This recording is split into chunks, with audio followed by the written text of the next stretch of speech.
Currently in its 9th year, the relentless persecution against Paramahamsa Nithyananda and his aadheenavasis at the hands of the anti-Hindu media mafia continues to this day. Nithyananda Peetham in Bengaluru received a summons to be present in court for investigation after a morphed video of the patron, Sri Nithyananda Swami, wrongly projecting him to be talking about drugs was featured on Swarna News. The summons listed no details of complainants nor specifics of what grounds and what exact situations for which it is issued, sent by the Women and Narcotics Department of the Central Crime Branch, Bengaluru, persecuting the Shaivite Aadheenam. Many expressed concern and support for the Aadheenam through social media. Pujas and homas at the temple continued, but all other activities were put on hold. All able adults are on security duty after receiving threats.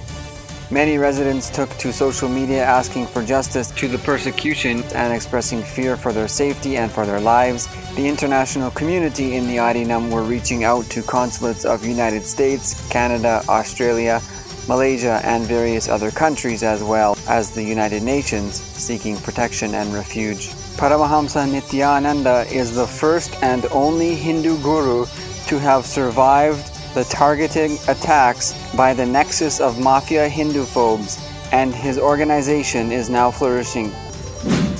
The amazing feats of Hindus of the recent past prove that the historical records known as puranas are actually historical accounts of great civilizations of the past and not myth or legend as hinduphobes project.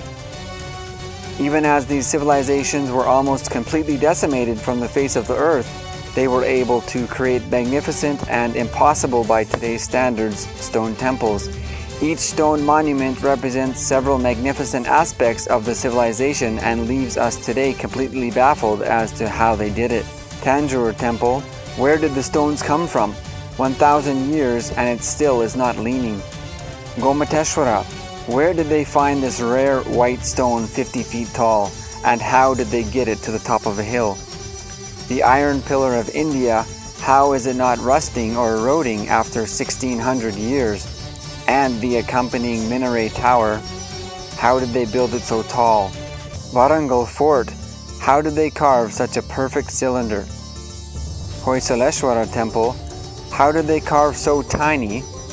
And Dharashuram Temple, still sharp after thousands of years. In Hampi, how can stone pillars sound like string instruments? Mahabalipuram, how did they create such a perfect hexadecagon linga? The 1,000-pillar temple, why can't we find any gaps between the stones? And why are the deities holding drill bits?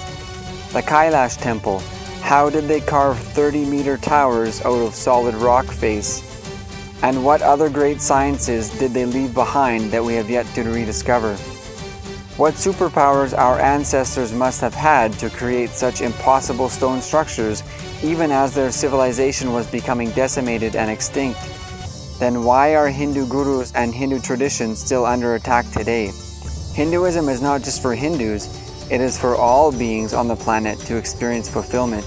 What legacy will we give our grandchildren from today, other than passivity and uncertainty?